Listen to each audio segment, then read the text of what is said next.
Hey guys, this is Tina B. And Charmaine G. We're here to talk about the messiness of life. It's ugly. And it's raw. It's real. And it's a freaking game. It's whack-a-mole. Whack-a-mole!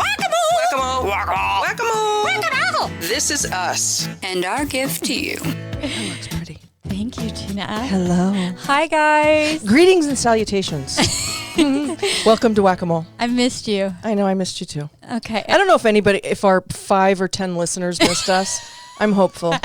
I don't give a fuck. We're having fun. Yep. We are having fun. This is for us, not for them. Totally, right? Yeah. totally. Okay, so this is the deal, because we only have 30 minutes. The topic we're talking about today, our topic today, is sensitive, it's tabloid, it's on a one level funny, but it's not a joke. How about that? Ooh, I like that. Okay. I mean, because that's all I kind of see is the mockery. Yes. But when you actually have an intellectual conversation and you have taken the time to see all angles, your eyes are open. So we're talking about the trial of the year. Not even the decade, but the Johnny Depp versus Amber Heard defamation trial stems from the op-ed that she wrote, that he feels, even though she didn't mention his name, that she's cost him $5 million. He lost his deal with Disney for, Pirates of the Caribbean 6. Just a lot of stuff. Yeah, but this experience, this 15-month marriage that they went through was a while back. So, you always think of, with the defamation lawsuit. And also, I've been learning to understand, why did they actually get together? Well, why did they even pull the trigger? Because they had this volatile relationship. Like, she talked, if it's true, allegedly, they had like this gigantic fight on the island the night before they got married, and then went through it. They were like pissed about a prenuptial agreement because he flew his attorney in. Just a lot of stuff. I mean, it's just like, okay, so then she says, okay, and then so the next day, we were talking about the engagement, and it's like, it was difficult for me to follow her. Yeah. When he was testifying, there was a lot of empty spaces, which I can relate to, because when I'm thinking, I will stop talking and then I'll come out with something. First of all, he's a prolific speaker, writer. Yeah. I mean, even texting is like poetry, which I have a deep appreciation for that. I can appreciate that. I love words. I like stringing them together. I can appreciate when somebody else strings them together and makes them sound, it's just different than the pedestrian stuff. Yeah, okay? delicious. So, yeah. Delicious words. Totally. So I listen to him. Who do you believe? Well, this is the deal. I really need to say, to just get it out of the way, that I don't know, because, and I knew this was going to happen. So I listened to it. I don't want to get in trouble. I listened to it at work. I'm not just watching it on YouTube. Right. I have you YouTube always on. Have stuff in the background. I do. Podcasts, I listen to us. I listen to music, but all of it starts getting old. Well, then I just glommed on to this Johnny Amber thing. It's everywhere. And so I have it going in the back of my, like on my computer on the side, and I'm just listening. So, and pausing and rewinding at times, just saying. He sounded so First of all, Johnny Depp is so, I 21 love Jump him. Street. I crushed. I mean, on I Johnny. grew up. He got into the business in 1984. He was like 2 years older than me. He's been a mainstay actor in my life, my entire adult life. Same. Okay. Same. So he's handsome. Still is. He's freaking funny. I'm just saying, there's some funny memes out there. There's some funny mix-ups, mashups of answer that he's get. The way he always likes to say, Mr. Rottenborn. He'll say that on purpose every single time. So there's that stuff that I can appreciate the humor about it. This whole thing, if you asked me, is let me answer the question first. Yeah. I am on nobody's side. Yet. Okay. So when they did, all of his character witnesses came forward, and then there was tons. There was a lot of them. They did not hold back in front of anybody. No. And genuinely seemed, it was genuine. I didn't feel like anybody was bullshitting anybody in that. And I think a lot of the content that they brought to the table was his character, who he is, and were these scenarios and these alleged events a reactive? Were they a response? or is he generally this person? Is he a dangerous weapon? No. And you've never heard anybody say anything about it before the marriage to Amber Heard, nor have you heard anybody really come forward talking about it now. Yeah, why didn't she say anything then? Like his wife of 13 years, mother of his children, has not said one word about it. Nothing. Like, you'd think that these women would be like the Me Too movement. How many times, okay, just let's say Bill Cosby, for example. One woman came forward and said, he did this, this, and this, and then there was his entire career. The Cosby train, man. Yep. There was a whole bunch of them that came in and to corroborate Epstein, these stories, yep. all that. In this case, we're not seeing that. So I was like, okay, so I'm 100% justice for Johnny. I'm into it. Okay, I'm all in. And then I knew when the defense rests that we're going to hear her side of the story. So let's see what that's about. And it's ignorant to do the justice for Johnny without hearing her side. Sure. Okay. Then there's also the woman in me, and the woman who has experienced domestic violence, not only as an adult woman in a marriage, but as a child. So your radars were way up high. 100%. Yes. So I'm like, but it's interesting how I can do the justice for Johnny thing and discount her for a moment, because I've been in that situation. Yeah. Okay, so this is the deal. I believe what they went through was real. 100%. Mm-hmm. And I believe he was abused just as, I mean, there's all kinds of recordings, and it's just funny that I know. She went like that. They all seen it. So this is the deal. I'm waiting for them to I cannot wait for the cross-examination. And they've taken a week off, which is like, I was like, today, I need something. So I started watching. On big Johnny. Time, big time. On Johnny. So I started revisiting. Of course, before we came and talked about it on our on this episode, I was listening to more stuff. Though I've pretty much got the picture of it. Mm-hmm. When I listened to Amber last week, the 2 days that she testified, the first day I was just like, oh my goodness. She'll probably never win an award, because it was so... The thing about the crying thing with no tears really gets on my nerves. If you're going to cry. If you're not, then just go, look, I'm not feeling it right now. So my thing is not just even on the stand, but any time that you had a capture of the camera blank, like non-emotion, almost like a straight up, like I got your number, bitch. Kind of a thing, And like, did she had no character witnesses. Like I don't think, did she? I don't want to misspeak. I haven't seen him yet. I haven't either. She had the doctor that came on and talked about, or the psychologist and things like that. And but I think her assistant tried to. Yes, but I don't. But she also said Amber was a bitch, screaming in her face to the point that she was spitting. Yes. On her. So okay. So I'm waiting for this cross-examination. I want to know. This is the other part of it. We have talked about domestic violence on this podcast because it's important to me. Yes. As it should be important to everybody. People die every day because of the unnoticed goes unnoticed. Stat: 1 in 4 women and 1 in 10 men experience sexual violence, physical violence, and or stalking by an intimate partner during their lifetime. There's I have these stats. 1 in 4. It's crazy. 1 in it's like 10. 2 humans a week. I think it's 2 women every week die from IPV, from the intimate partner. I would say more violence. Than that, because a lot goes underreported. Exactly. Yeah. Exactly. Because the system in itself doesn't protect the victim as much as it's capable of, but then the long drawn out process that people tend to think, I can't go through with this. They talk themselves out of it. So there's many reasons why people don't report it, because they don't feel. So not only are they mentally bound to this trauma, and then they create the psychosis, and stay in the situation, but it's also because they feel like hopeless, and then the resources aren't matching with the system.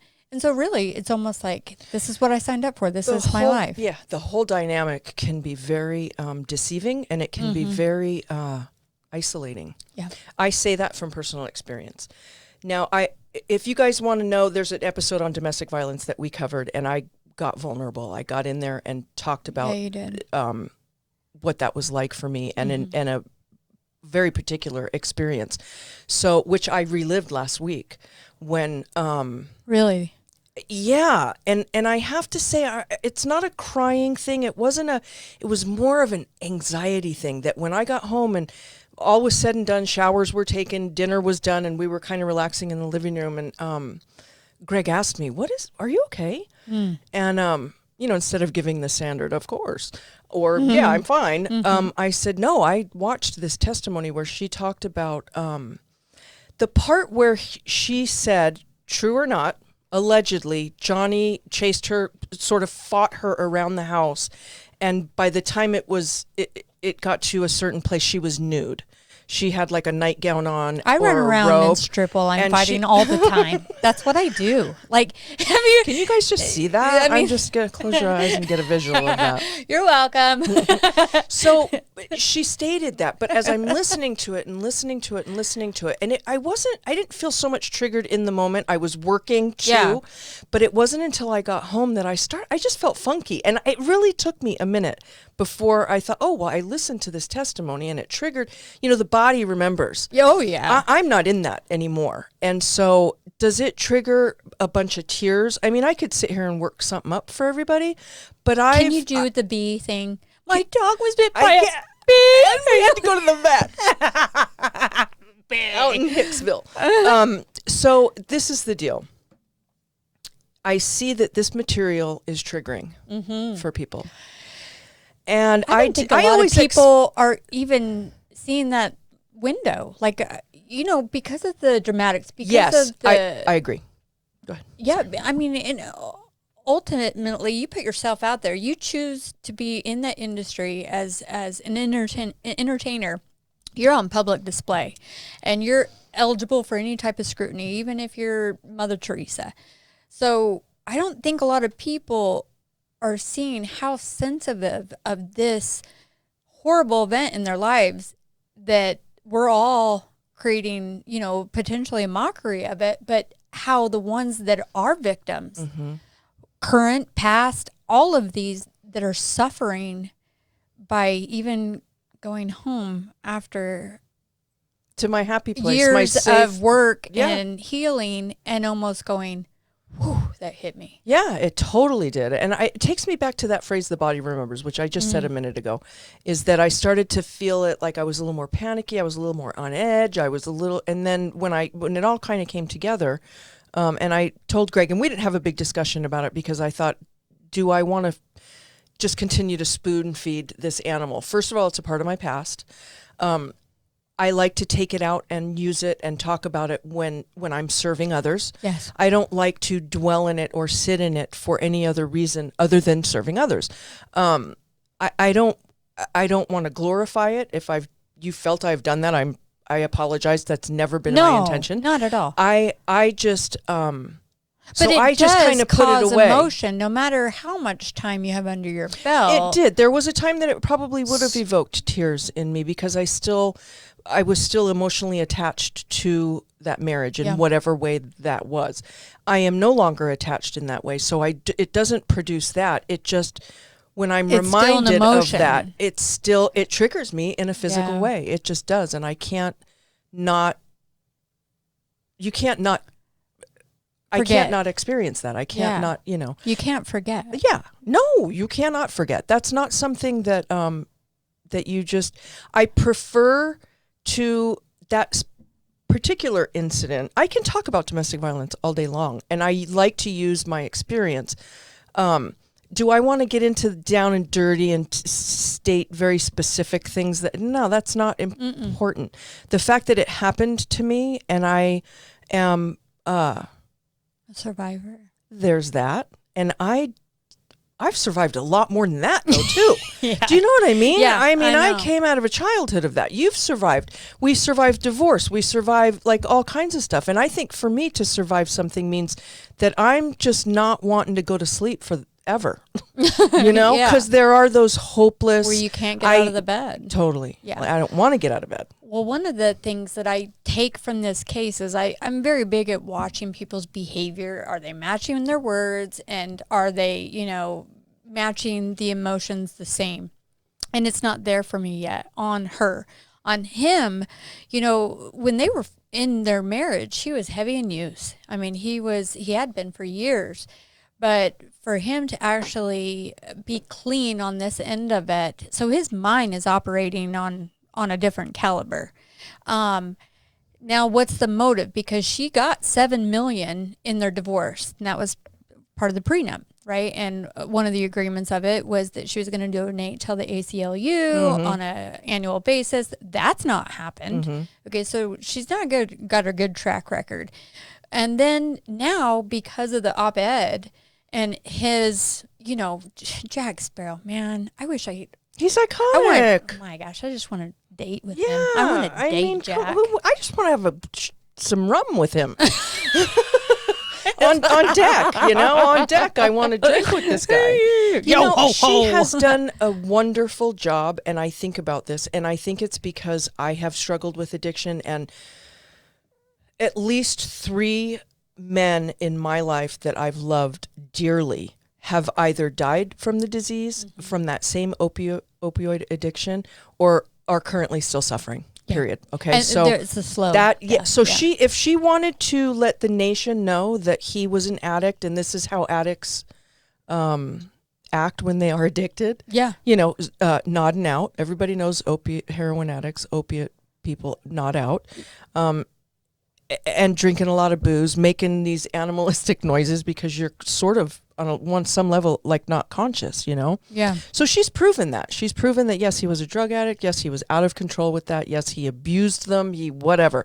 So good job, Amber. And like, you know if you wanted to do that. He never contested that. And I think that in itself is a triumph for people that are struggling with addiction, that also are in recovery themselves, to, you know, have that public image to kind of say, me too.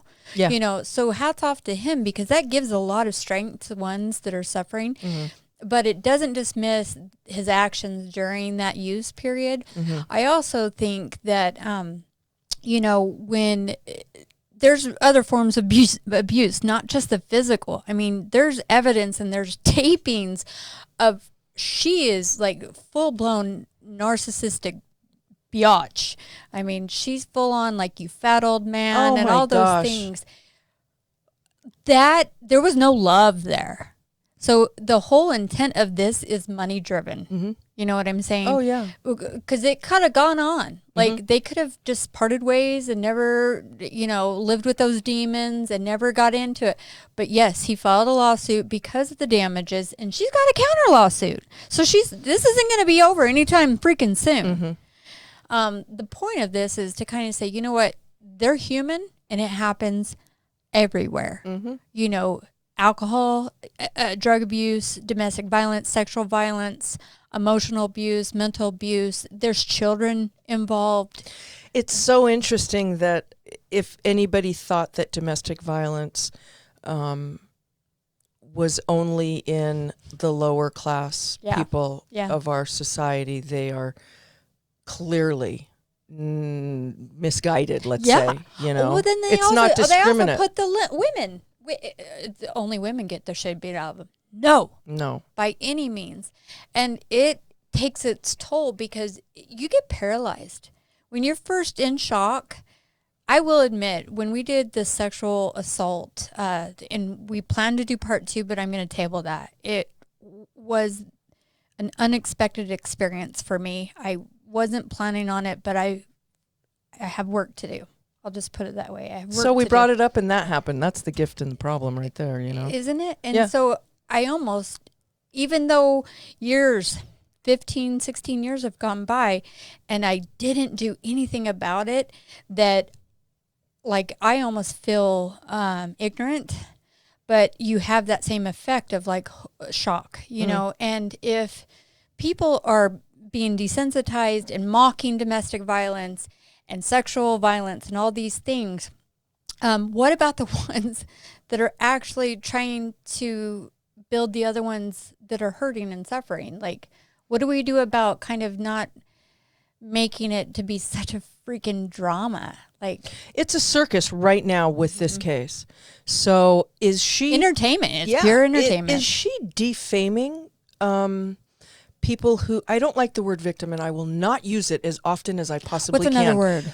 I'm just going to say with people who have experienced domestic violence. Is she damaging? Is she watering it down? Is she watering it down? That's a good way of putting it. Is she watering it down? And what happens to the next person the next woman who says that? What if she's really caught lying? I mean, that's heinous. There's always the burden of proof, and it's money driven. But in realistic, it doesn't matter if it's low class, middle class, upper class, rich, celebrity, whatever, that a lot of people don't have the money to end up in the courtroom and to punitive damages or any kind of restitution and things like that. So there is going to be a gain in some of it in the end. And so if you kind of want to side with Johnny, or if you want to side with Amber, it's a very loss for all of us. 100%. What happens to these people when they still have to earn some sort of a living when they leave this arena? They still have to, I mean, they're very much in the public eye, of course. And so I wouldn't have wanted, I was so, and I wasn't talking to people about what I experienced a single episode.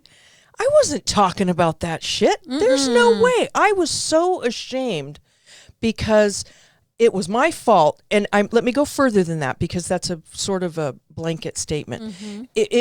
I had shame because I knew I needed to leave that situation and I couldn't. That's where the shame. And I did. Right. Were you trapped mentally? I was trapped emotionally. I was I like to just say I was sick in that relationship. Yeah. I stayed for whatever reason. And obviously still, they were too.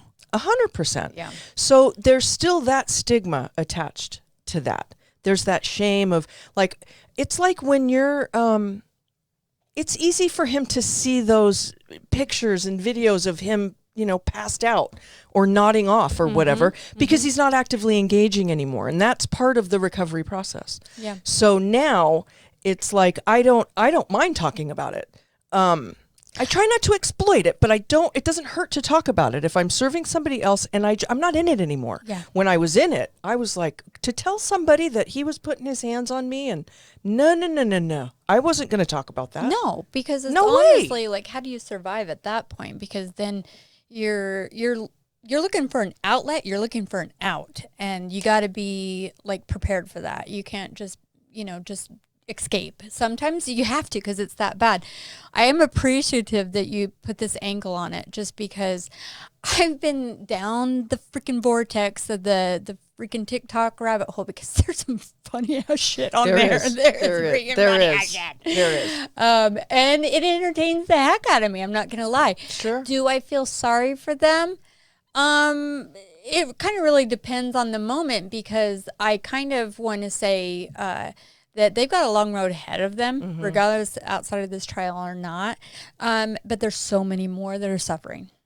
There's so many more. So you're not lost, only if you allow yourself to be, That was a good, solid. I have so much to say about this. I think you and I could have a 2-hour discussion about this. I do too. And I want to just show you some of my favorite TikToks, because I text them to myself and then I blast them out and I remember look at these jackasses. Before we go, I just want to say this. I want to say that if you are experiencing domestic violence, there's here in our city, in St. George, there's the Dove Center. There is a line that you can call, a national hotline. Please, why am I or just doing call this? 911. Just call 911. The National Coalition Against Domestic Violence, www.ncadv.org. That's a hotline. There's also 1-800-799-SAFE. So if you need to go, into a private place and tell somebody that something's going on, that's always the first step. The first step, because then we stop being as sick as our secrets. I want to add to, statistics show that it's up to 12 times before it actually breaks the cycle. So if you go back, if you're still in that emotional trap, don't live in shame. just get back on your feet and go get help again and again. That it's a real thing and it's happening and you don't deserve it. And we're raising daughters just like you. I will Girls. protect her with my Oh my freaking God. life. Yeah. It won't happen. 100% of mine. I'll fucking kill him. Hey, we're going to be back next week. Thanks for joining us. Wow! You've been listening to Whack-A-Mole with Tina B and Charmaine G. Follow us on Facebook and Twitter. Watch us on YouTube and subscribe to us on iTunes, Google Podcasts, Spotify, Pandora, or wherever you listen to podcasts. Join us next time for, well, whatever may happen with Tina B and Charmaine G on Whack-A-Mole.